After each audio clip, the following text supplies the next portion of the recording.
He thought it was just fatigue, until silence filled the house louder than any noise. What he discovered about his wife left him speechless and changed everything he believed about love, loyalty, and growing old. Let me tell you something they don't put in those cheerful, aging gracefully brochures. Waking up at 71 doesn't feel like sipping herbal tea while birds chirp outside your window. Number, it feels like your joints are staging a protest and your back's holding a grudge from 1976. But I'm not here to whine. I'm here to tell you how a single moment of weakness cracked my whole world open. My name's Harold. 71, retired postmaster, grandfather of 3, married to a woman I thought I knew like the inside of my own pockets. Her name's Joanna. Elegant, always precise. The kind of woman who folds fitted sheets like she's preparing them for a photo shoot. We'd been together nearly 50 years. I wasn't expecting any plot twists. That morning, I did what I always did. Woke up early, slipped on my wool slippers, the only thing my feet don't complain about, and shuffled toward the kitchen. And there it was. The cup of chamomile tea Joanna always made for me before I even opened my eyes. That was her way. No kisses, no fanfare, just quiet, automatic kindness. Only this time, when I took a sip, something felt off. The tea tasted weak, not just in flavor, in spirit, like it had been made out of obligation. Now, maybe you think I'm overanalyzing tea, but listen, at this age, you start noticing the little things. You have to. Because the little things, they're often the only things people don't fake. But I didn't say anything. I had plans, big ones. Mavis Lorraine, our 85-year-old neighbor who still wears curlers to the grocery store, had mentioned a sinkhole in her backyard. Nothing huge, but enough to trip and break a hip. Her son lives out in Arizona and only visits when he needs something. So I grabbed my shovel, threw on my oldest flannel shirt, the one Joanna's been trying to accidentally donate for years, and walked over to fix it. I spent nearly 2 hours out there, sweat dripping into my eyes, hands cramping from the cold metal handle. My back screamed louder than a Baptist choir, but I got it done. Smoothed the dirt, patched the grass, even trimmed the overgrown edge around her fence. And you know what? It felt good. That kind of good you don't get from watching TV or remembering to take your pills. It felt like I mattered. I came home smelling like soil and satisfaction. My shirt was soaked through. I dropped the shovel by the porch and walked in, waiting for that smile Joanna always gave me after I did something neighborly. She didn't even look up from her phone. "You've been gone a while," she muttered. "Hope you didn't overdo it." That was it. "No. Thank you for helping Mavis." "No. How's your back?" Just that, like I'd wandered off to get lost in a parking lot.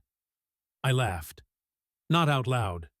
Just the kind of laugh that gets stuck in your throat and makes you feel like an idiot for expecting anything. "Yeah," I said. "Maybe I overdid it." She didn't respond. That evening, I started feeling it. A strange fog behind my eyes. Not pain, exactly. More like my body was giving me the silent treatment. I chalked it up to overexertion. But deep down, I knew something was off. Something beyond sore muscles. At midnight, I woke up to the sound of whispering. Joanna was in the living room. I saw the glow of her phone lighting up her face like a campfire ghost story. Her voice was low, intimate, not angry, not friendly either. Somewhere in that dangerous middle zone. I stayed still, pretending to sleep. My heart thudded in my ears, but not because I was afraid of confrontation. I was afraid of confirmation. The next morning, I asked casually, "Who were you talking to last night?" She barely blinked. "Oh, just Judy." She's been struggling with insomnia again. Judy, huh? Joanna's book club friend who falls asleep during every movie and once napped through a tornado drill? Sure. I nodded and let it slide. At least, on the outside. But inside, something shifted. I started noticing the details. The way she kept her phone face down. How she began locking the guest room drawer, the one she never used. How her perfume changed from lavender to something sharper, like citrus and denial. 3 days later, Mavis stopped me by the mailbox. "You know," she said, patting my arm with her papery hand, "you've got the kindest heart on this street. Not many men your age would do what you did. It's just a shame your wife didn't bother to come see it." I managed a smile. It probably looked more like a grimace. I wanted to say something noble, that Joanna had been busy or had a headache. But I didn't lie that day, not even to myself. Because the truth was louder now. That evening, I found an empty magazine on our coffee table. One of those trendy photography ones Joanna never used to read. It was hollowed out. Someone had sliced the inside out and tucked in a folded sheet of paper. I didn't open it. I stared at it for a long time. Then I put it back exactly where I found it. I wasn't ready. Not yet. I wanted to believe it was nothing, that I was paranoid, that aging hadn't just made my knees brittle, but my brain soft too. But every day, the silence between us got thicker, like soup that's been sitting out too long. And every time I looked at Joanna, I saw something I hadn't seen before. Distance. The kind you don't come back from. What happened next changed everything. You don't want to miss how this unfolds. Stay close. It only gets worse before it gets something else. You ever get the feeling that you're a guest in your own home? Not like an overstaying relative. I mean, the kind of guest nobody really wants there but is too polite to kick out. That's how it felt waking up in my own bed next to Joanna. A woman I'd spent 5 decades beside. A woman who, lately, looked at me the way you look at a plant you forgot to water. Guilty, a little annoyed, and mostly just hoping it dies quietly, so you don't have to deal with it. The weakness wasn't going away. Every morning now, I woke up feeling like I'd run a marathon in my sleep. And no, it wasn't my age. I know the difference between getting old and getting worn down. This question mark. This felt targeted, like life had been slowly turning the volume down on me, one dial at a time. Joanna noticed. Of course she noticed. You don't spend your life with someone and miss the fact that they're shuffling slower or zoning out mid-sentence. But she didn't ask. She just adapted. Started leaving one plate out instead of 2. Left pills on the counter without explanation. And when I asked what they were for, she shrugged. "Energy," she said. "You said you were tired." Energy, huh? That's a neat little label for something I didn't ask for. I didn't take them. Not because I thought she was poisoning me. Let's not get dramatic. But because something about the way she said it made my spine tingle. Like the kind of tingle you get when you realize the joke isn't funny anymore, and hasn't been for a while. Now, I know what you're thinking. Harold, talk to her. Ask what's going on. Be direct. You think I didn't try? One night, one of those sleepless, stomach-knotted nights, I sat at the edge of the bed and asked her flat out, "Is there something you want to tell me?" She didn't even turn her head. She was reading a magazine, the same hollow one with the hidden note I still hadn't touched. "No," she said. "Why would there be?" And that was it. No defensiveness, no concern, just corporate-level deflection. Like I was a client she didn't want to deal with anymore. That's when I started snooping. Now, don't get righteous on me. If you've ever felt something was wrong in your marriage, don't lie. You checked a phone, a drawer, a bank statement or two. It doesn't mean you're crazy. It means you're listening to the part of your brain that still cares. I checked her purse first. Just once. It felt like betrayal, sure, but not nearly as much as whatever the hell I was trying to uncover. Inside, nothing unusual, except for a folded receipt from a restaurant in town, a place we hadn't been to in years. And the date? Last Wednesday, when she told me she was visiting her sister, who lives 2 hours away. I stared at that receipt like it was a murder weapon, not because the crime was obvious, but because the motive was suddenly becoming undeniable. She hadn't eaten alone either. The meal was for two: filet mignon, chardonnay, dessert, and the kicker, 2 coffees. My wife hasn't touched caffeine in over a decade. So who the hell was drinking coffee across from her? Now, here's where things started spiraling. Because once that seed was planted, the idea that she wasn't just drifting away, but actively living another life, everything looked suspicious. Her longer showers, her locked phone, the way she smiled when reading a text, then turned the screen away from me. And worst of all, the way she stopped touching me. Not that we were ever the grabby kind, but there's a difference between comfortable silence and the kind where you sit on opposite ends of the couch like two strangers waiting for a bus. It wasn't just distance, it was dismissal. I tried one more time. "We should talk," I said one evening while she was watching TV. "About what?" she replied, eyes still fixed on the screen. "About us." She muted the volume, not paused, just muted. Like I was background noise she could afford to silence, but not worth stopping for. "There's nothing wrong with us," she said calmly. "You're just going through something." And just like that, the problem became mine. See, that's the part nobody warns you about. That slow emotional gaslighting where someone rewrites reality so cleanly. You start wondering if you imagined the whole thing. But I wasn't imagining this. My body knew it. My bones knew it. Even the damn dog. Not that we have one, but if we did, would have known it. I went for a walk that night. Needed air. Ended up outside Mavis's house again. She waved at me through the window and motioned for me to come in. I hadn't planned to, but honestly, she was the only person who had looked me in the eye lately. She poured tea and said, "You look tired." I laughed. "Everyone keeps saying that."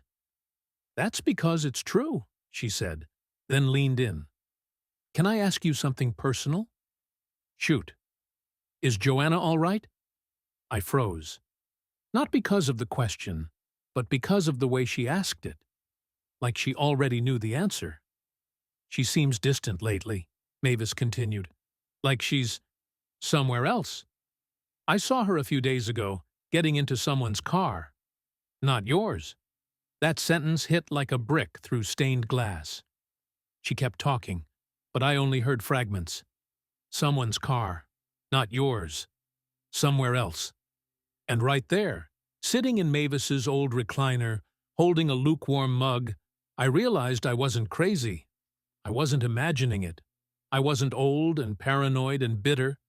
I was being replaced, not dumped, not divorced, replaced, like an appliance that still technically works, but doesn't match the new countertops.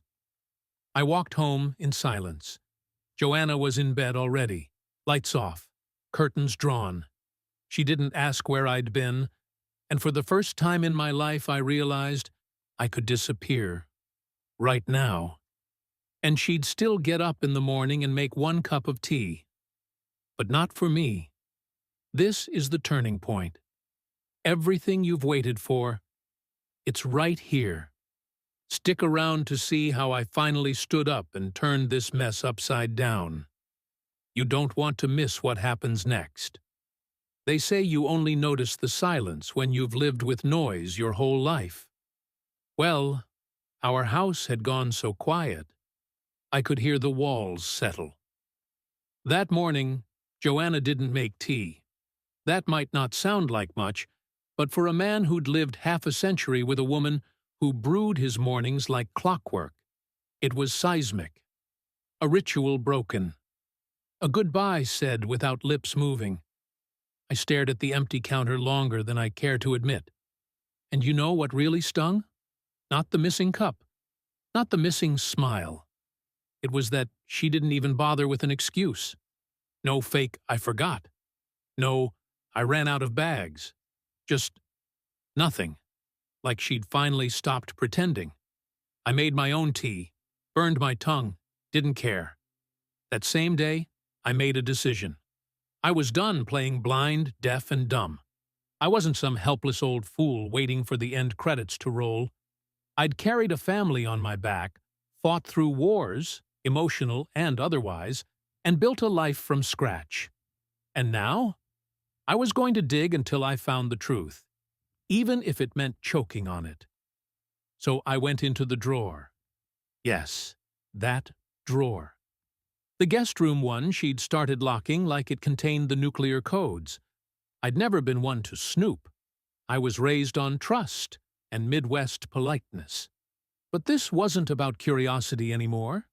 This was about survival. Emotional, if nothing else. The lock? Pathetic. She'd never been good with hardware. One twist of a flathead, and it clicked open like an old secret. Inside, a box. Inside that, a phone. Not her regular one. This one was black, older, scratched along the edges. Burner style. And don't ask how I knew what a burner phone looked like. I've watched enough late-night cable dramas to qualify as a junior detective. My hands shook as I opened the texts. They weren't long, just short bursts, all from someone named M. Meet same time tonight? He still doesn't suspect? You deserve better. Always have. Soon. Soon. That word buzzed in my head like a fly in a jar. You think you know rage? Try reading your wife's secret phone while she hums in the other room, like your life isn't collapsing by the second. I took the phone, walked straight into the living room, and held it up like evidence in a courtroom. What the hell is this? Joanna didn't flinch. She didn't gasp. She didn't cry. She didn't even pretend. She just looked at me, calm, cold, distant. It's not what you think, she said. Ah, the classic. I laughed, a bitter, barked thing that sounded like it came from someone else. Then tell me exactly what it is, Joanna. She sighed, not nervously, not guiltily. More like I was the child interrupting her grown-up conversation. It's just a friend, she said. We talk. You've been distant lately. I couldn't believe my ears. I'd been distant? I've been sick, Joanna, I snapped. I've been weak. I've been walking around this house like a ghost. And you call that distant? You don't talk to me anymore, she shrugged. You stopped being present long before this. There it was, the gut punch. The moment the person you loved turns your own pain into their justification. She stood up, walked toward me. Not to console, not to fight, just to get past. I don't owe you explanations, she said as she passed. We're not children. We weren't children. Children at least fight when they feel betrayed. Adults? Adults suffocate in silence. That night, I sat in the garage, not crying, not yelling, just processing. Breathing in dust and motor oil and 50 years of shared memories that suddenly felt like they belonged to someone else. And then I remembered something. The camera. Back in the early 2000s, I'd installed a cheap little security cam in the garage after someone broke into our neighbor's car. I never used it. Never needed to. but it was still hooked up to an ancient hard drive in my workshop drawer. I booted it up. The feed had been recording on a loop. Footage was grainy, time-stamped, low quality, but it was all there. And last Wednesday? She wasn't visiting her sister. She was in our garage, with someone else. Tall, male, about my age. Wearing a denim jacket I didn't recognize. They didn't kiss, not on camera. But the way they stood, the body language, the tension, you don't need lips to cheat. I watched that 5-minute clip over and over, like a horror movie I couldn't look away from. At 2:12 p.m., she handed him something. A box. At 2:14, he left. At 2:15, she smiled. Not the tight, performative smile she gives me when I ask how her day was. A real one. I sat there for hours, and when I finally walked back into the house, Joanna was asleep. Or faking it. I didn't care. I lay down beside her, facing away. Eyes wide open. Staring at the wall like it owed me answers. That's when I knew. This wasn't an affair. This was a replacement plan. One she'd started quietly, gently, like moving furniture around until one day you realize the chair you loved is missing. And no one said a damn thing. We're not done yet. The final chapter reveals everything. Not just what she did, but what I did next. Stay right here. What's coming will hit harder than you think. You ever watch a tree rot from the inside out? It still stands, still casts a shadow, still fools the birds. But one good storm, and it cracks right down the middle. That was me. I'd been standing for so long, smiling for so long, staying quiet for so long. I didn't even notice the termites until everything came crashing down. But I wasn't about to fall quietly. The morning after I saw the garage footage, I got up early. Earlier than usual. I made my own damn tea. Boiling hot. Bitter. Just how I felt. Joanna shuffled into the kitchen wearing that floral robe she always wore when she wanted to look soft and unbothered. The same robe she wore the day she met my mother for the first time. God, the layers of irony.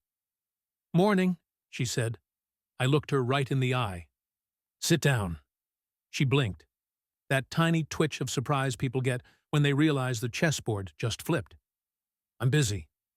"No," I said, calm but louder. "You're not. Sit. Down." She did. Slowly. Like she thought I might have finally snapped. Maybe I had. But not the way she thought. I wasn't angry. I was clear. I opened my laptop and hit play. The footage rolled. Her. Him. The box. The smile. She didn't flinch. "This is surveillance," she said, eyes narrowing. "This is betrayal, Joanna." Silence. "You want to explain?" She crossed her arms, leaned back, and did the one thing I didn't expect. She told me the truth. "He's someone I knew before you," she said. "Before us? 50 years ago?" "He reached out 2 years ago." That math hit harder than the footage. 2 years. "I didn't mean for it to happen," she continued. "At first, we were just talking. He understood me. He listened." "You mean he agreed with you?" I snapped. "There's a difference." She smiled. That sad, pitying smile people give you when they think you're too slow to understand. "You stopped seeing me, Harold, long before he came back." "You stopped letting me," I fired back. "I was tired. I was sick. You weren't patient. You were impatient. You were done. And you think spying on me solves that?" That's when I laughed. Not a bitter bark this time. A full, clean laugh. Because there it was. The pivot. She wanted me to feel guilty for catching her. "I didn't need to spy. You were hiding in plain sight." She stood up, pushing the chair back like she was done. But I wasn't. "What was in the box?" Silence. I stood too. "What was in the box?" She finally spoke, her voice flat. "Papers, divorce prep." I hadn't decided when to give them to you. The room didn't spin. My heart didn't race. I felt nothing. Like the bullet had passed through me, and I hadn't realized I was already bleeding out. She walked out. No drama. No slam. Just out. I sat back down. Tea cold. Footage still looping. My hands shaking. But then, something shifted. That wasn't the end. That wasn't my end. Because here's the thing about betrayal. Once you see clearly, you stop begging for crumbs. You start rebuilding. And I had one hell of a blueprint. I spent the next 2 weeks doing what I hadn't done in decades. Living deliberately. I called a lawyer. A damn good one. Someone my son once used during his messy custody fight. I got my affairs in order. Not to fight. To free. Turns out, half the house was still legally mine, despite Joanna accidentally removing my name from recent statements. Cute trick. Didn't work. I started talking again. To people. Neighbors. Mavis. Even joined a local community walking group. And guess what? Turns out, I was still funny. Still valuable. Still visible. One afternoon, while pruning the roses, hers, by the way, which I kept alive despite everything, a man I didn't recognize pulled into the driveway. Him. He stepped out of the car with the slow, rehearsed gait of someone expecting a fight. "You Harold?" "Still am," I said, standing up straight. "I didn't mean to cause trouble." I smiled. "Then you shouldn't have." He blinked. The awkward silence stretched. "She loves you, you know," he said. Number she loved an escape plan. And you? You're the spare tire she thinks will carry her through the next 20 years. Good luck with that. He didn't respond. Just got back in his car and left. I clipped 2 more rose stems. Let the thorns bite my fingers. Felt good. That night, I served Joanna the papers. Calmly, peacefully, like handing someone a cup of water before a long walk. She didn't cry, didn't apologize, just nodded. The house is mine now. Legally, physically, spiritually. She moved in with her daughter 3 towns over. He didn't last. I heard through the grapevine that she's already complaining. Says he's nothing like Harold. Damn right I'm not. I've got my walking group. A weekly card game at the VFW. I fixed up the old garden shed into a reading nook. I drink my tea hot and bitter. By choice. And every morning, I look at that empty side of the bed and smile. Not because she's gone. Because I'm still here. Because weakness didn't kill me. It woke me up.